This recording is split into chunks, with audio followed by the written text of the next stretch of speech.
Hello everyone, this is Jyoti and इस video में आज हम डिस्कस करेंगे सीटेट प्रीवियस ईयर के क्वेश्चंस पेपर को। एग्जाम में यहाँ पर फरवरी 2015 का पेपर सेकंड आज हम डिस्कस करने वाले हैं, जिसके थ्रू आपकी एक समझ बनेगी कि आपको क्वेश्चन कैसे अटेम्प्ट करना है। देखिए, क्वेश्चंस पेपर आप कहीं से भी डाउनलोड कर सकते हैं, बुक्स भी आपके पास होती है, बट जो एक एक्सप्लेनेशन होती है ना, एक व्याख्या होती है कि क्वेश्चन को आप कैसे पढ़ोगे, कैसे आपको कौन सा ऑप्शन चूज करना है, किस तरीके से आपको पेपर को अटेम्प्ट करना है, तो वो सारी चीज़ें इस वीडियो में आप कवर कर सकते हैं। एंड टिल द एंड आप वीडियो को पूरा देखिएगा, बिकॉज एक आइडिया आपको लगता है कि क्वेश्चन पेपर किस तरीके से आता है, कैसे आप पेपर को अटेम्प्ट करते हैं। सो शुरू करते हैं। फर्स्ट क्वेश्चन में पूछा है कि development and learning as proposed by Vygotsky, Vygotsky के द्वारा विकास और अधिगम के बीच में संबंध क्या है।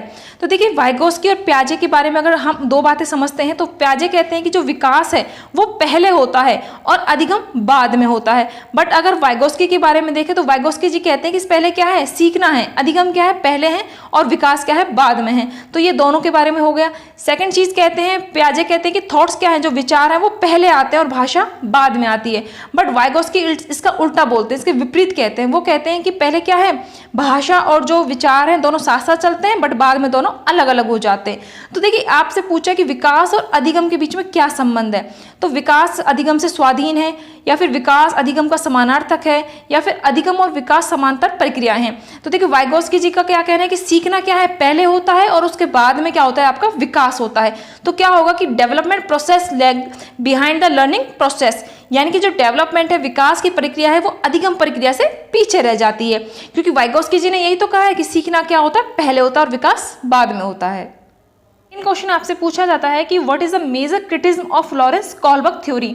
अब आपको पता होना चाहिए कि कॉलबर्ग जी ने कौन सी थ्योरी दी है। तो उन्होंने नैतिक विकास का सिद्धांत दिया है, जिसमें वो क्या करते हैं, एक दुविधा उत्पन्न करते हैं और उसमें बच्चे को रखा जाता है और उससे पूछा जाता है कि अगर आप इस दुविधा में होते तो आप क्या करते, यानी कि व्हाट इज राइट और व्हाट इज रॉन्ग। नैतिक विकास के सिद्धांत में लॉरेंस कॉलबर्ग जी ने 3 लेवल बताए हैं एंड 6 स्टेजेस उन्होंने दी हैं, जिसके बेस पर इनकी पूरी थ्योरी डिपेंड करती है।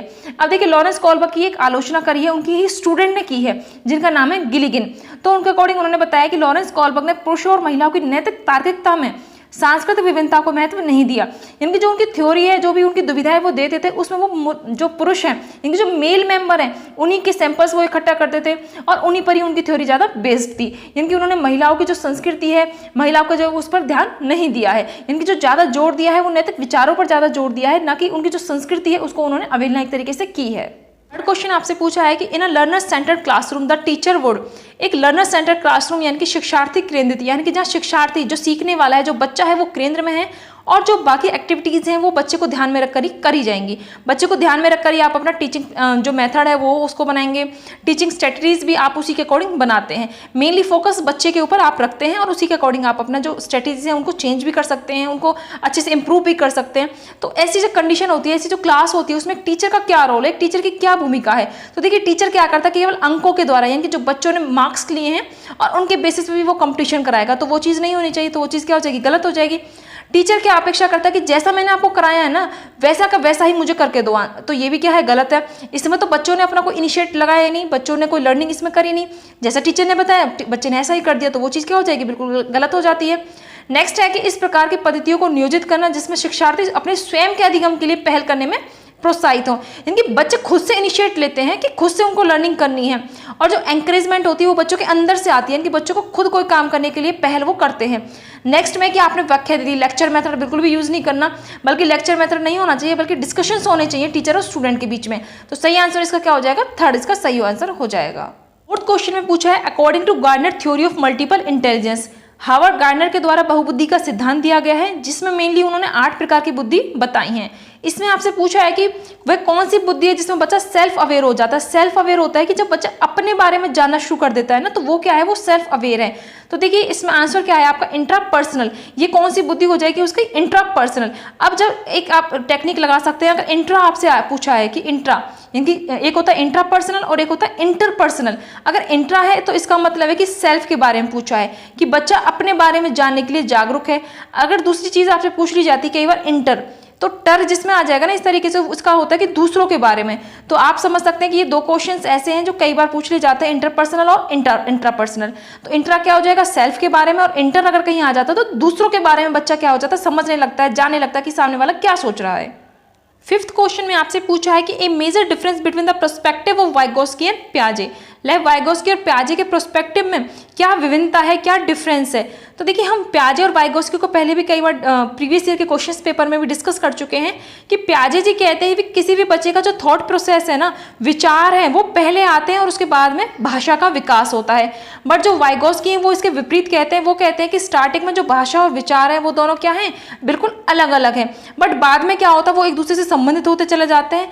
मेनली उन्होंने कहा है कि जो भाषा है ना वो एक टूल का काम करती है, तो दोनों के जो विचार है वो बिल्कुल अलग अलग है। किस चीज़ पर, the views about language and thought, इनकी जो उनकी भाषा और विचार है, इनकी चिंतन के बारे में उनका जो दृष्टिकोण है वो बिल्कुल अलग अलग है। तो थर्ड ऑप्शन क्या होगा इसका, बिल्कुल सही होगा। क्वेश्चन आपसे पूछा है कि इस पर अत्यधिक वाद विवाद होता है, डिबेट होती है कि लड़कों और लड़कियों में जो योग्यताएं हैं उनका विशिष्ट समूह होता है और उसका जो प्रभाव होता है वो आनुवांशिक घटकों के कारण होता है। तो आप बताइए कि कौन सा पॉइंट है जिससे आप सहमत हैं।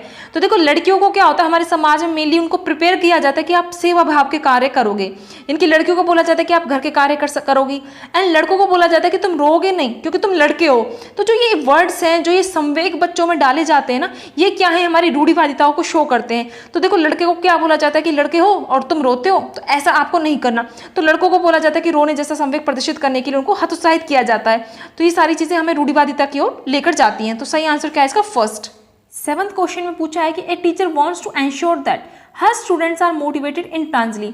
होता है क्या कि टीचर सोचती हैं कि उनके विद्यार्थी आंतरिक रूप से अभिप्रेरित हैं, तो इसके लिए वो क्या कर सकती हैं।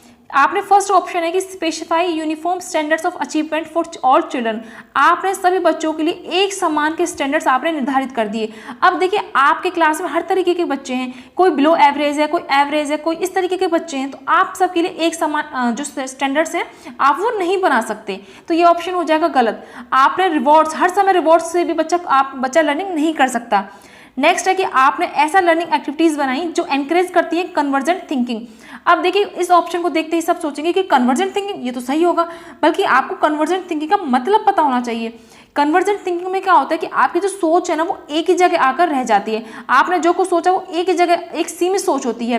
बल्कि कन्वर्जेंट थिंकिंग नहीं रखनी है, बल्कि हमें कौन सी थिंकिंग रखनी है, डाइवर्जेंट थिंकिंग आपकी होनी चाहिए। यानी कि आपके जो विचार है वो डाइवर्स होने चाहिए, अलग अलग दिशाओं में आपकी सोच रहनी चाहिए। तो अगर यहाँ होता है ना डाइवर्जेंट थिंकिंग, तो हम इसको सही मानते। तो अब ये भी ऑप्शन क्या हो जाएगा, गलत हो जाएगा। नेक्स्ट है कि focus on the process of learning of individual children rather than on the final outcome. ये चीज़ क्या है, बिल्कुल सही है कि अंतिम परिणाम पर ध्यान न देने की बजाय व्यक्तिगत रूप से बच्चों की जो अधिगम की क्षमताएं हैं हमें उन पर ज़्यादा ध्यान देना चाहिए। Failure of a child to perform well in class test leads us to believe that. अगर एक कक्षा में, एक क्लास में बच्चा असफल होता है तो वो हमें किस चीज़ की ओर लेकर जाता है। देखिए बच्चा कभी भी असफल नहीं होता, बच्चा कभी फेल नहीं होता। फेल होता है हमारा सिस्टम, हमारे सिस्टम में कमी होती है तब बच्चा फेल होता है। तो सेकंड ऑप्शन है कि there is a need to reflect upon the syllabus. आपको सिलेबस पर ध्यान देना है। पेडागोजी होती है कि जो आपका पढ़ाने का तरीका है, आप किस तरीके से बच्चों को हैंडल कर रहे हैं। एंड असेसमेंट प्रोसेस है क्या कि आपका जो शिक्षण पद्धति है, आंकलन प्रक्रिया पर आपको विचार करना है कि कहाँ कमी है, आप उसको कैसे पूरा करोगे। अगर बच्चे ने नहीं सीखा तो आपकी कमी है, टीचर की कमी है, बच्चे की कमी नहीं है। तो इस चीज़ पर आपको ध्यान देना है कि आपकी पेडागोजी क्या रही है, आपने बच्चे का किस प्रकार से असेसमेंट किया है। तो वो सारी चीज़ें हमें ध्यान में रखनी है। क्वेश्चन है कि there are few childrens in your class who make errors. कुछ बच्चे हैं, लिमिटेड बच्चे हैं जो कि एरर्स कर रहे हैं, गलतियां कर रहे हैं। Which of these to most likely to be analyse. आप बच्चों को इस कंडीशन में किस प्रकार से एनालाइज करेंगे, आप बच्चों का किस प्रकार से विश्लेषण करेंगे। तो फर्स्ट ऑप्शन है कि आप कहेंगे कि जो बच्चे हैं उनका इंटेलिजेंस लेवल क्या है, बिल्कुल कम है, बिल्कुल पुअर है। तो देखिए अगर बच्चे गलती कर रहे हैं ना, तो इसका मतलब ये नहीं है कि बच्चे का जो बुद्धि स्तर है वो बिल्कुल कम है। तो ये ऑप्शन गलत हो जाएगा।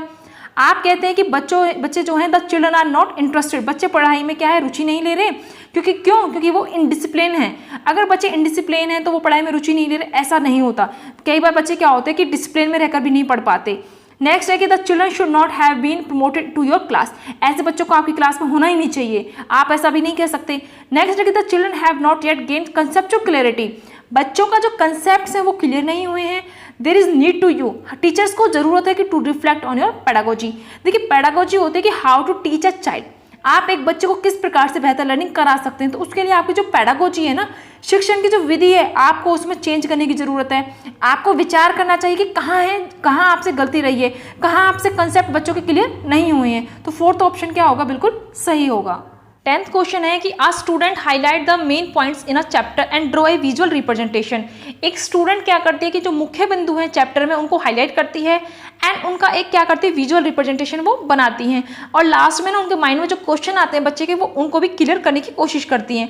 तो वो बच्चे क्या शो करती है, तो देखिए जब इस तरीके से बच्चे के माइंड में जो क्वेश्चन आ रहे हैं, जो मुख्य बिंदु एक चैप्टर के होते हैं, उनको वो कंसेप्ट को क्लियर करने की कोशिश करते हैं बच्चे, तो इस तरीके से वो बच्चे क्या करते हैं, try to regulate her own thinking by organisation of ideas. बच्चे क्या करते हैं, जो उनके विचार हैं, जो उनकी थिंकिंग है, जो उनका चिंतन का स्तर है, वो उसको क्या करने की कोशिश करते हैं, रेगुलेट करने की कोशिश करते हैं, और अपने विचारों के माध्यम से ही क्या कर रहे हैं, वो चिंतन को निर्देशित करने की कोशिश कर रही है।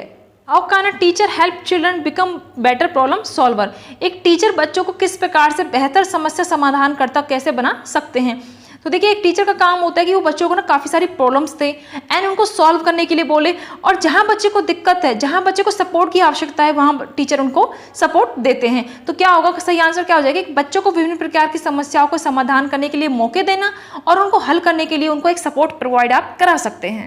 Following statement which one do you agree. आपको स्टेटमेंट्स दी हुई हैं, आपको बताना है कि आप किससे सहमत हैं। फर्स्ट ऑप्शन है कि लर्निंग इज कंप्लीटली, यानी कि पूरी तरीके से जो स्टिमुलस होते हैं उन पर डिपेंड करती है। तो देखिए पूरी तरीके से आप नहीं कह सकते कि जो उद्दीपन है उसी पर आपकी लर्निंग डिपेंड करती है। नेक्स्ट है कि मार्क्स के बेसिस पर, जितने आपको नंबर मिले हैं केवल उन्हीं के रूप में आपकी लर्निंग हुई है, तो मार्क्स के बेसिस पर कभी भी आप लर्निंग को मेजर नहीं कर सकते।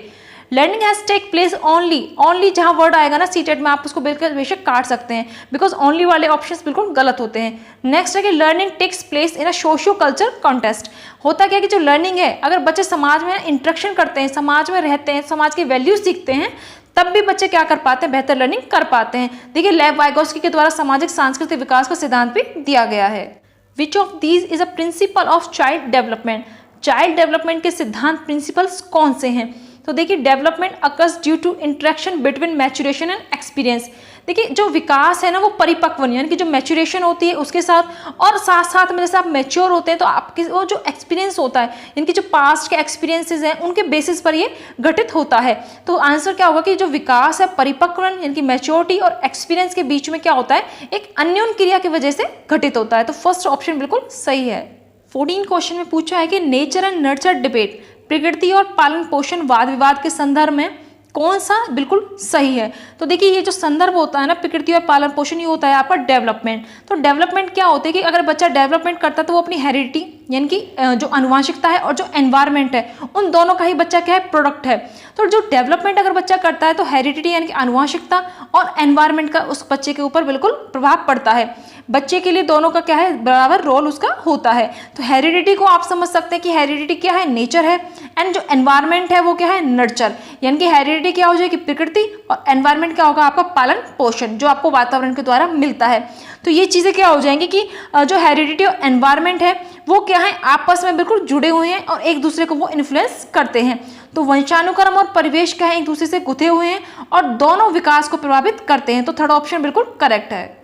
15 क्वेश्चन में है socialisation is a process of, समाजीकरण एक प्रक्रिया है। तो देखिए बच्चे का जो समाजीकरण की अगर हम बात करते हैं तो दो फैक्टर होते हैं, एक प्राइमरी फैक्टर और एक होता है सेकेंडरी फैक्टर। तो प्राइमरी में क्या आएगा, बच्चे का जो घर परिवार है, भाई बहन है, माता पिता है और उसके पड़ोसी भी क्या है प्राइमरी में आ जाएंगे। सेकेंडरी में होता है मीडिया, स्कूल, बाहर का एनवायरनमेंट, वो चीज़ें क्या है उसकी सेकेंडरी एनवायरनमेंट में आ जाती हैं।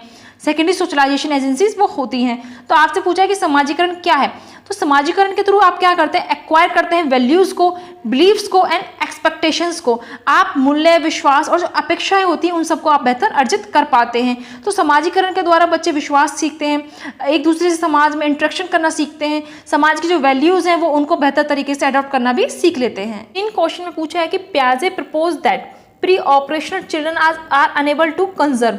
प्री ऑपरेशनल स्टेज बता देती हूँ मैं आपको कि पियाजे के द्वारा संज्ञानात्मक विकास का सिद्धांत दिया गया है, जिसमें उन्होंने 4 स्टेजेस की बात की है। इसे आप SPCF के थ्रू समझ सकते हैं। S क्या है आपका सेंसरी मोटर स्टेज है, P क्या है आपका प्री ऑपरेशनल स्टेज है, C है आपका concrete operation stage and last है आपकी फॉर्मल ऑपरेशन स्टेज। तो इसमें आपसे पूछा है कि जो प्री ऑपरेशन स्टेज है यानी कि 2 से 7 वर्ष की अवस्था जो पियाजे ने कही है, इसके अकॉर्डिंग बच्चे कौन से कारकों को असमर्थ होते हैं करने में। तो देखिए जो प्री ऑपरेशन स्टेज है इसमें क्या होता है कि बच्चे का जो थॉट्स होते हैं वो इरिवर्सिबल होते हैं, यानी कि बच्चा क्या है जो सामने दिख रहा है ना केवल वो उसी को ही बिलीव करता है, यानी कि जो सामने दिख रहा है बस उसी को वो सच मानता है, यानी कि वो रिवर्स नहीं देख पाता कि उसका विपरीत भी क्या होगा। तो इसका आंसर क्या बनेगा कि विचारों की क्या होती है, पलट नहीं सकने की बच्चे में योग्यता होती है। According to Piaget's theory children learn, प्याजे की थ्योरी के अकॉर्डिंग जो बच्चे हैं वो किस प्रकार से सीखते हैं। तो देखिए प्याजे जी ने मेनली बात करी है एडेप्टेशन की बात करी है, मैच्योरेशन की बात करी है, लैंग्वेज की बात करी है।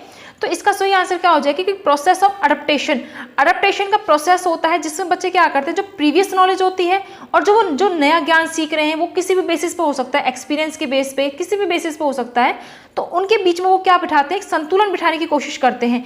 जैसे कि हमने बात करी थी एसिमुलेशन की, अकोमोडेशन की, तो इनके थ्रू बच्चे क्या करते हैं, एक संतुलन बिठाते हैं और नई ज्ञान को वो सीखते हैं। 3 क्वेश्चन में आपसे पूछा है कि according to Vygotsky zone of proximal development is, Vygotsky ji ने सामाजिक सांस्कृतिक विकास का सिद्धांत दिया है जिसमें उन्होंने जेडपीडी की बात करी है, यानी कि जोन ऑफ प्रॉक्सिमल डेवलपमेंट। अब आपको बताना है कि जेडपीडी क्या है। तो देखिए जेडपीडी क्या होता है कि अगर एक बच्चा यहाँ पर है आज वो अगर वो अपने से बड़ों से सहयोग लेता है, उनसे वो सीखता है, तो उसका क्षेत्र यहाँ तक बढ़ जाता है, यानी कि बच्चे ने इतना क्षेत्र यानी कि इतना दायरा अचीव कर लिया है। तो ये क्या है कि जब बच्चा दूसरों के सहयोग से, अपने से अनुभवी व्यक्तियों के संपर्क में आने से जो भी बच्चे में विकास हुआ है वो क्या है आपका जेडपीडी कहलाएगा। यानी कि एक गैप है between what the child can do, बच्चा इतना कर सकता था, ठीक है, बट अब अपने आप वो इतना कर सकता था, बट जैसे ही उसने अपने से बड़ों का सहयोग लेना शुरू किया, उनके साथ उसने कार्य करना शुरू किया, तो उसके बीच का ये क्या है, एक अंतर है, एक गैप है, एक दायरा है। टीचर इन ए मल्टीकल्चरल क्लासरूम, एक टीचर होने के नाते जब आपकी क्लास में मल्टीकल्चरल है यानी कि अलग अलग संस्कृति अलग अलग कल्चर के बच्चे इन्वॉल्व हैं, तो आप उनका असेसमेंट किस प्रकार से करेंगे। तो देखिए अलग अलग संस्कृति के बच्चे हैं तो आपको क्या करना है कि सोशो कल्चर कॉन्टेक्स्ट को आपको ध्यान में रखना है ऑफ आवर स्टूडेंट्स, यानी कि आपके जो स्टूडेंट्स हैं, आपके जो बच्चे हैं, उनके जो सामाजिक और उनकी जो सांस्कृतिक पृष्ठभूमि है आपको उनको ध्यान में रखकर ही बच्चों का असेसमेंट आपको करना है। 20th क्वेश्चन है कि कंस्ट्रक्टिविस्ट क्लासरूम, कंस्ट्रक्टिविस्ट क्लासरूम होते हैं संरचनात्मक कक्षा कक्ष जहां बच्चे अपने ज्ञान का निर्माण खुद करते हैं, वो ज्ञान का सृजन कर सकते हैं। एनसीएफ भी कहता है कि बच्चे क्या है कंस्ट्रक्ट कर सकते हैं अपने ज्ञान को। तो इस कंडीशन में बच्चे का क्या रोल है students in their on assessment, जब बच्चे स्वयं के आकलन में विद्यार्थियों की भूमिका को आपको बताना है। तो देखिए स्वयं का आकलन बच्चे जब कर पाएंगे जब student would plan for assessment with the teacher, जब बच्चे क्या करते हैं और स्टूडेंट्स और टीचर के बीच में क्या होता है असेसमेंट के लिए वो प्लान बनाते हैं, योजनाएं वो बनाते हैं। 1 क्वेश्चन है आपका इंक्लूसिव एजुकेशन इज, समावेशी शिक्षा क्या है। तो सबसे पहले आपको समावेशी शिक्षा का मीनिंग पता होना चाहिए कि जहाँ नॉर्मल बच्चे, सामान्य बच्चे प्लस में जो विशेष आवश्यकता वाले बच्चे हैं यानी कि जो स्पेशल नीड वाले बच्चे हैं वो मिलकर एक साथ एजुकेशन लेते हैं। पहले क्या होता था कि स्पेशल वाले बच्चों के लिए एक स्पेशल स्कूल खोल दिए जाते थे, बट अब इनको क्या किया है कि इनकी सुविधा के अकॉर्डिंग जो इनको फैसिलिटीज चाहिए इनकी नीड के अकॉर्डिंग इनको सुविधाएं दी जाती हैं, तो वो क्या है आपका इंक्लूसिव एजुकेशन कहलाता है। तो इसमें क्या है कि सोसाइटी इज हेट्रोजीनियस, सोसाइटी क्या है आपकी हेट्रोजीनियस है, इनकी सोसाइटी में क्या है विभिन्नताएं देखने को मिलती हैं। And school need to be inclusive to cater to heterogeneous society, समाज में विभिन्नताएं हैं परंतु अब स्कूलों को भी क्या है कि बच्चों को आप अलग नहीं कर सकते कि नॉर्मल बच्चों को आप अलग रख के शिक्षा देंगे, नहीं, जो सामान्य बच्चे हैं और जो नॉर्मल बच्चे हैं वो जब एक साथ शिक्षा ग्रहण करते हैं इसको क्या कहा गया हेट्रोजीनियस, यानी कि अलग अलग विभिन्नताओं वाले बच्चे एक साथ मिलकर शिक्षा लेते हैं। तो हेट्रोजीनियस क्लास होती है वो बेस्ट होती है। एक होता है होमोजीनियस, होमोजीनियस में होता है कि केवल एक ही प्रकार के बच्चे, अगर मैं नॉर्मल बच्चों को एक तरफ कर देती हूँ तो वो क्या हो जाएगा होमोजीनियस, बट होमोजीनियस क्या है गलत है, होमोजीनियस आपको नहीं बनना, आपको क्या करना है कि क्लास में हेट्रोजीनियस टाइप यानी कि सभी प्रकार के बच्चे होने चाहिए। 22 क्वेश्चन है आपका most effective way to identify a creative child by the teacher, आपकी क्लास में एक बच्चे हैं क्रिएटिव बच्चे हैं सृजनात्मक बच्चे हैं, आप उनकी पहचान किस प्रकार से करते हैं। तो जो क्रिएटिव बच्चे होते हैं आपको उनके साथ क्या करना है कि ऑब्जर्व करना है उनको of the child specially when she solve problems, बच्चे जब प्रॉब्लम सॉल्व कर रहे हैं किसी समस्या का समाधान कर रहे हैं तो उस समय आपको बच्चों को ऑब्जर्व करना है और जहां उनको आपकी आवश्यकता है वहां आप उनके लिए एक फैसिलिटेटर की तरह काम आप करेंगे। 23rd क्वेश्चन है आपका कि डिसएडवांटेज ग्रुप से जो बच्चे आते हैं आप उनके नीड्स को कैसे पूरा कर सकते हैं, यानी कि आप उनके प्रति किस प्रकार से प्रभावशाली तरीके से आप उनको रेस्पॉन्ड कर सकते हैं। तो जो डिसएडवांटेज ग्रुप से बच्चे आते हैं आप उनके साथ कैसे बिहेव करोगे, तो आपको रिफ्लेक्ट करना है on the school system, school system के प्रति आपको देखना है on the way about various ways in which biased and stereotype surface, आपको उन चीज़ों पर ध्यान देना जिससे कि उन बच्चों के प्रति जो पक्षपात की भावना है या फिर जो रूढ़िवादिताएं झलकती हैं उन चीज़ पर आपको विशेष ध्यान देना है। तो सही आंसर क्या हो जाएगा सेकंड। 24th क्वेश्चन है आपका अनुसंधान से पता चलता है कि विद्यालयों में अनेक स्तरों पर विभेदीकरण पाया जाता है। विविधीकरण होता है डिस्क्रिमिनेशन, यानी कि जब बच्चों के साथ भेदभाव आप करते हैं। तो आपको एक ऐसा एग्जाम्पल बताना है जिसमें कि भेदभाव की बात नहीं की गई है। तो क्वेश्चन आपसे पूछा है कि नहीं, तो आपको नेगेटिव जो पॉइंट है वो नहीं बताना, बल्कि बताना है कि किसमें नहीं की गई है। तो देखिए मध्याह्न भोजन के दौरान, यानी कि जब मिड डे मील दिया जाता है तो दलित बच्चों को अलग बिठाया जाता है, तो इसमें तो डिस्क्रिमिनेशन किया गया है। लड़कियों को गणित जैसे विषय और विज्ञान जैसे विषय लेने के लिए उनको एनकरेज नहीं किया जाता, तो इसमें भी डिस्क्रिमिनेशन की बात है। टीचर्स क्या करते हैं, जो सोशियो इकोनॉमिक बैकग्राउंड से बच्चे आते हैं उनके साथ कई बार वो पक्षपात करते हैं। तो ये तीनों पॉइंट क्या है, नेगेटिव है। बल्कि आपसे पूछा कौन सा पॉइंट नेगेटिव नहीं है, तो सही आंसर क्या हो जाएगा कि बहुत से अध्यापक पढ़ाने के लिए व्याख्यान यानी कि जो लेक्चर मेथड होता है वो उसका यूज करते हैं। तो ये चीज़ क्या हो जाएगी, सही, क्योंकि ये तीनों ऑप्शन तो बता रहे हैं कि जिसमें विविधीकरण पाया गया है। बट आपसे पूछा कि कौन सा ऐसा ऑप्शन है जिसमें विविधीकरण यानी कि डिस्क्रिमिनेशन की बात नहीं की गई है। Characteristics of a child with learning disability. Learning disabilities होती है जब बच्चा लर्निंग करने में उसको दिक्कत हो, उसको परेशानी क्रिएट होती है कि वो लर्निंग अच्छे से नहीं कर पाता। तो इसका क्या होता है कि लर्निंग डिसेबिलिटीज काफ़ी हैं, जैसे डिसलेक्सिया है, डिस्फेजिया है, ऑटिज्म है, ADHD है। तो काफ़ी सारी बीमारी इस तरीके से ये अशक्ताएं होती हैं जो बच्चों में पाई जाती हैं। तो इसमें आंसर क्या होना चाहिए कि डिफिकल्टी इन रीडिंग फ्लुएंटली। बच्चे क्या करते हैं रीडिंग करने में, यानी कि पढ़ने में वो फ्लुएंटली उसको नहीं पढ़ पाते। एंड रिवर्सिंग वर्ड्स, वो वर्ड्स को भी क्या करते हैं पलटने में उनको कठिनाई इसमें महसूस होती है। बच्चे क्या कर पाते हैं, अगर कोई शब्द लिखा हुआ है, कोई लाइन लिखी हुई है, तो वो बीच में रुक रुक कर पढ़ रहे हैं, यानी कि उनको फ्लुएंटली एक तरीके से उसको नहीं पढ़ पाते। तो करेक्ट आंसर क्या होगा इसका, fourth. Following statement best describe why children should be encourage to ask question in the class. आपको बताना है कि बच्चे जो है क्लास में क्वेश्चन पूछने के लिए आप उनको कैसे इंकरेज करोगे, या फिर बच्चों को इंकरेज क्यों करना चाहिए कि वो क्वेश्चन पुट करें। तो इसका सिंपल सा आंसर होना चाहिए कि question take learning forward by interaction. Question put करने से बच्चों की जो लर्निंग का लेवल है वो काफ़ी बेहतर होता है। And lead to conceptual clarity, and जो उनके कंसेप्ट्स हैं वो अच्छे से उनको क्लियर हो जाते हैं। नेक्स्ट है the amount and type of scaffolding to a child would change depending on. Scaffolding क्या होता है कि जब आप बच्चे को टेम्परेरी सपोर्ट देते हो, बच्चे ने कोई प्रॉब्लम सॉल्व करी है, उसको वहाँ दिक्कत आ रही, तो आपने उसको एक सहारा दिया है, टेम्परेरी आप उसको सपोर्ट दे रहे हो, फिर बच्चा उस काम को आगे अच्छे से करने लगता है, तो वो क्या है आपका स्कैफोल्डिंग। तो जो एक बच्चे को आप सहारा देते हो उसकी जो मात्रा और प्रकार में परिवर्तन किस चीज़ पर निर्भर करता है, तो ये क्या होता है कि level of the child performance, बच्चे का जो निष्पादन का स्तर है वो इस चीज़ पर डिपेंड करता है कि आप उसको किस हद तक स्कैफोल्डिंग देते हो, यानी कि कहाँ बच्चे को सहारा देने की आवश्यकता होती है। As an upper primary school mathematics teacher you believe, आप एक मैथ्स के टीचर हैं तो आपका क्या विश्वास है। देखिए मैथ्स के टीचर हैं तो बच्चे तो गलतियां करेंगे ही करेंगे, तो जो बच्चे की जो गलतियां हैं, स्टूडेंट्स के जो एरर्स हैं, provide insight into their thinking. बच्चे जो गलतियां करते हैं उससे हमें उनके चिंतन के बारे में पता चलता है कि बच्चे क्या सोचते हैं, कहाँ वो गलती कर सकते हैं, और आपका क्या काम है कि आप उस गलती को कैसे सुधार सकते हैं। Which one of the statement do you agree.